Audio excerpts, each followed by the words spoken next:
38 വർഷമായിട്ട് സർവീസ് ചെയ്യുന്നൊരു ഹോസ്പിറ്റലാണ്. 10-20 പേരെ ചികിത്സിക്കാൻ മാത്രമുള്ള ഒരു ട്രീറ്റ്മെൻറ്റ് സെൻറ്റർ. അത് കുറേ വർഷത്തിന് ശേഷമാണ് കേട്ടോ. നീണ്ട കാല യാത്രയുണ്ട് ഇതിൻ്റെ പുറകിൽ, നീണ്ട യാത്രയുണ്ട്.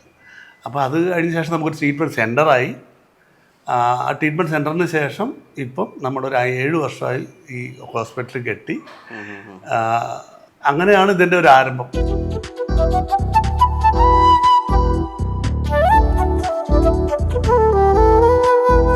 എന്താ ശരിക്കും എടമനശ്ശേരി സ്പൈൻ ഹോസ്പിറ്റലിൽ ഏറ്റവും വലിയൊരു ക്യാച്ച് പോയിന്റ് എന്താ? ഞങ്ങളുടെ ഹോസ്പിറ്റലിൻ്റെ പ്രത്യേകത എന്ന് പറഞ്ഞാൽ തന്നെ ട്രഡീഷണൽ ആയിട്ട് കുറേ പാരമ്പര്യത്തിന് മുമ്പ് നമ്മൾ ഫോളോ ചെയ്തുകൊണ്ടിരുന്ന വർമ്മ ട്രീറ്റ്മെൻറ്റിനെയും കൂടെ കമ്പൈൻ ചെയ്ത് നമ്മൾ ട്രീറ്റ്മെൻറ്റ് കൊടുക്കുന്നുണ്ട് എന്നുള്ളത് തന്നെയാണ് അതിൻ്റെ മെയിൻ ഹൈലൈറ്റ് എന്ന് പറയുന്നത് തന്നെ. പിന്നെ അത് അങ്ങനെ ചെയ്യുമ്പോൾ നമുക്ക് റിസൾട്ട് കുറച്ചും കൂടെ കൂടുതൽ കിട്ടുന്നുണ്ട്. എന്താണ് ഈ വർമ്മ ട്രീറ്റ്മെൻറ്റ്? എന്താണെന്ന് ചോദിച്ചാൽ സാധാരണ ആയുർവേദത്തിൻ്റെ ന്യൂറോ ഓർത്തോ എന്ന് വേണേൽ പറയാം. ഒരാൾക്ക് ഒരു കൈ ഡിസ്പ്ലേസ് ആയിട്ട് വന്നു വിചാരിക്കുക, ആ കൈ റീപ്ലേസ് ചെയ്യുക, ഡിസ്ലൊക്കേറ്റ് ആയതിന് റീലൊക്കേറ്റ് ചെയ്യുക. അതുപോലെ തന്നെ ഇപ്പോൾ ഷോൾഡർ ഡിസ്പ്ലേസ് ആയി റീലൊക്കേറ്റ് ചെയ്യുക, നീ ജോയിൻറ്റ് ഡിസ്പ്ലേസ് ആയി റീലൊക്കേറ്റ് ചെയ്യുക. ഇങ്ങനെ ഉള്ള എല്ല് സംബന്ധമായിട്ടുള്ള ചികിത്സകൾ ഇതിൽ തമിഴിൽ എന്ത് പറഞ്ഞാൽ തർക്കാപ്പ് മുഖം, താക്കുതൽ മുഖം, വൈദ്യമുഖം എന്ന് പറയും. തർക്കാപ്പ് എന്ന് പറഞ്ഞാൽ നമ്മളെ സംരക്ഷിക്കുന്ന അവസ്ഥ, സെൽഫ് ഡിഫെൻസ്. താക്കുതൽ എന്ന് പറഞ്ഞാൽ നമ്മൾ ഒരാളെ അറ്റാക്ക് ചെയ്യുന്ന അവസ്ഥ. വൈദ്യമുഖം എന്ന് പറഞ്ഞാൽ ഈ രണ്ട് സാധ്യതകളിൽ നിന്ന് ഉണ്ടാകുന്ന ഒരു അഫക്റ്റ് ഉണ്ടല്ലോ. ഒരാളെ അടിക്കുമ്പോൾ അയാൾക്കൊരു അപകടം സംഭവിക്കാം, അയാൾക്ക് വേണമെന്നുണ്ടെങ്കിൽ ഒരു പൊട്ടലുണ്ടാവാം, അല്ലെങ്കിൽ കൈയൊക്കെ തിരിഞ്ഞു പോകാം. ഇതിനൊക്കെ എന്താ ചെയ്യുക?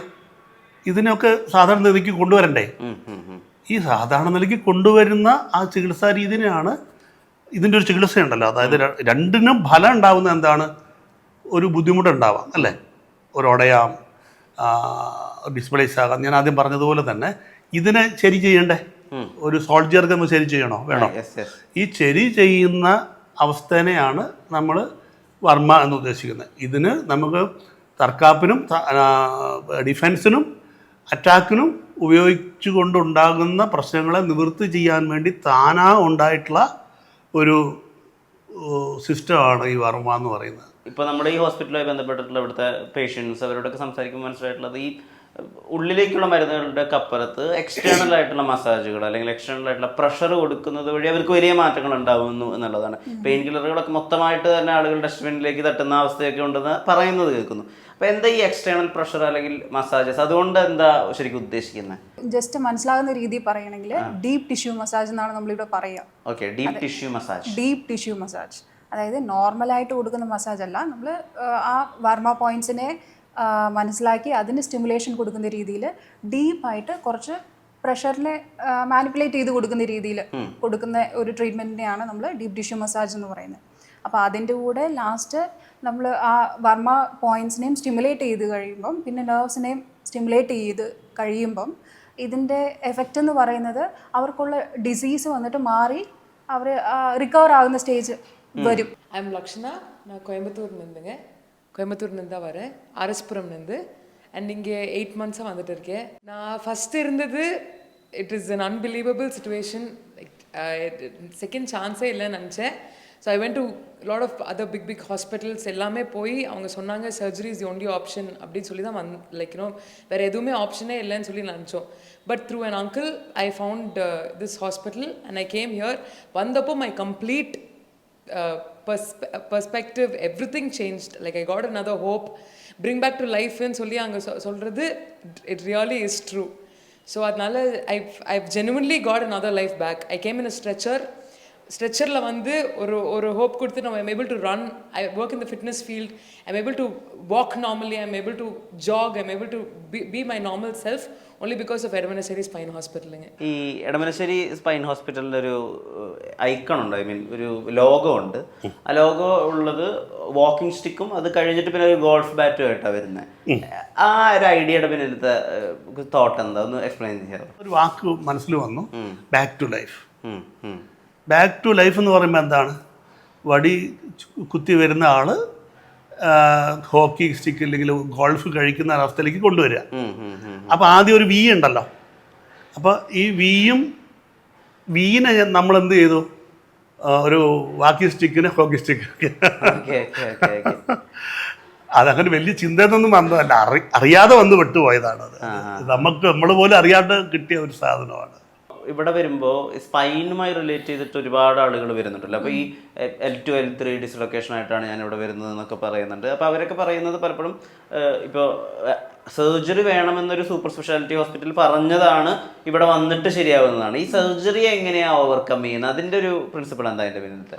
നോർമലി ഇപ്പം നമുക്ക് ഡിസ്ക് പ്രൊലാപ്സ് ആവുക എന്നാണ് നമ്മൾ ഇതിൽ അലോപ്പതിയിൽ സാധാരണ പറയുക. ഡിസ്ക് പ്രൊലാപ്സ്, ഡിസ്ക് ഹെർണിയേഷൻ അങ്ങനെയൊക്കെ പറയും. ഇത് എന്താണ്, ഫസ്റ്റ് ഗട്ടിനെ എല്ലാം, അതായത് ഗട്ട് ഹെൽത്ത് നോർമൽ കൊണ്ടുവന്നതിന് ശേഷം ആ സ്റ്റിമുലേഷൻ കൊടുത്ത് നെർവ്സിനെ സ്റ്റിമുലേറ്റ് ചെയ്ത് മസിൽസിനെ ആക്ടിവേറ്റ് ചെയ്താൽ തന്നെ ആ അവർക്കുള്ള പെയിൻ, കോൺസ്റ്റൻ്റ് ആയിട്ടുള്ള പെയിൻ കാരണമാണ് അവർ വേറെ ഒന്നും ചെയ്യാൻ പറ്റുന്നില്ല.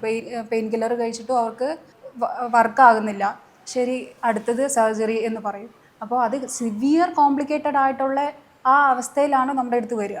അപ്പോൾ അതിന് നമ്മൾ പ്രോപ്പറായിട്ട് ട്രീറ്റ്മെൻറ്റ് ചെയ്ത് അവർക്ക് എന്താണോ ചികിത്സ വേണ്ടത് അതിന് തകുന്ന മാതിരി നമ്മൾ ട്രീറ്റ്മെൻറ്റ് കൊടുത്താൽ അത് റിക്കവർ ആകുന്നതേ ഉള്ളൂ. അതിനാണ് നമ്മൾ യൂസ് ചെയ്യുന്നത്, വർമ്മ യൂസ് ചെയ്യുന്നത് അവിടെയാണ്.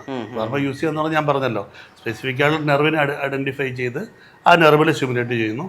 ബോണിലുണ്ടാകുന്ന മാറ്റം, അലൈൻമെൻ്റ് ഒക്കെ മാറുക എന്ന് വേണം നമുക്ക് പറയാം. പഴയ കാലത്തൊക്കെ ഞങ്ങളുടെയൊക്കെ കാലത്ത് സ്കൂളിൽ നിവർന്നിരിക്കാൻ പറയുകയാണ്, അടിക്കടി എഴുന്നേൽപ്പിച്ചിട്ട് ഇരുത്തുക, സ്റ്റാൻഡപ്പ് സീറ്റ് എന്ന് പറയാറ്. അപ്പോൾ നമുക്കൊരു എനർജി ഉണ്ടാകുന്നു. അതുപോലെ എപ്പോഴും സാർമാർ പറയും, നിവർന്നിരിക്കണം ഇങ്ങനെ പറയുക. അപ്പോൾ ഇന്ന് നിവർന്നിരിക്കുന്നത് എന്തിനാണ്?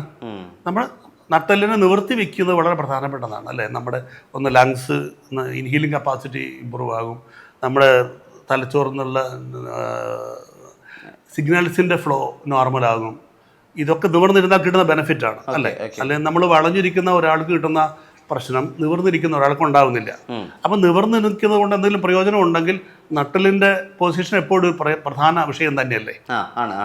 അല്ലേ, ശരിയല്ലേ? ഞാൻ പറഞ്ഞത് ശരിയല്ലേ? കുറച്ചു നേരം വന്ന് വളഞ്ഞിരുന്ന് നോക്കുക. വളഞ്ഞിരിക്കുന്ന ഒരാൾക്ക് കുറച്ചു നേരം കഴിയുമ്പോൾ ഉറക്കം വരും, ഒരു ക്ഷീണം വരും. എന്താ കാരണം പറയാമോ? അല്ല, ജസ്റ്റ് ഞാൻ അറിയാൻ വേണ്ടി ചോദിക്കുന്നതാണ്. അതായത് വളഞ്ഞിരിക്കുന്ന ഒരാൾക്ക് പ്രശ്നം വരാനുള്ള കാരണം സിഗ്നൽ ഫ്ലോ ലോ ആകുമ്പോൾ വരുന്നതാണ്. அரௌண்டு 3 months பிஃபோர்லேருந்தே ஸ்லைட்டாக வந்து லெஃப்ட் லெக் பெயின் இருந்துச்சு, லோயர் பேக் பெயின் வந்துச்சு. அது நிறைய டாக்டர்ஸ் கிட்ட போனோம், நியூரோ அப்புறம் ஆர்த்தோ. எனக்கு முதலே ஒரு சர்ஜரி ஒன்று ஸ்பைனில் ஆகிருக்கு, அது ரிலேட்டடாக இருக்குமோ அப்படின்ட்டு எல்லாம் போய் பார்த்தோம். ஸ்பைன் டாக்டருக்கு ஸ்பெஷலிஸ்ட்டுக்கிட்டேயும் போனோம். பட் ஒரு 2.5 months சஃபர் பண்ணது தான் மிச்சமே தவிர எந்த ஒரு ரெஸ்பாண்டும் பண்ணல. எந்த மெடிசன்ஸு, ஃபிசியோதெரபிஸ்ட்டு எது பண்ணியும் எதுவுமே இன்னும் அக்ரஸிவ் தான் ஆச்சே தவிர கம்மி ஆகலை. அப்புறம் என் ஃப்ரெண்டு மூலிமா இந்த ஹாஸ்பிட்டல் பற்றி தெரிஞ்சு சரின்னு சொல்லிட்டு இங்கே வந்தோம்.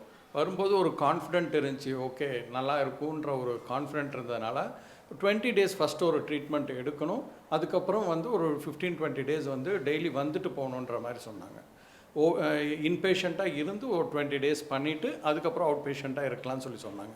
சரின்னு சொல்லிவிட்டு இன்றைக்கி 20 days ஆகிடுச்சு. இன்றைக்கி ஆக்சுவலாக டிஸ்சார்ஜ் பண்ணுறோம்.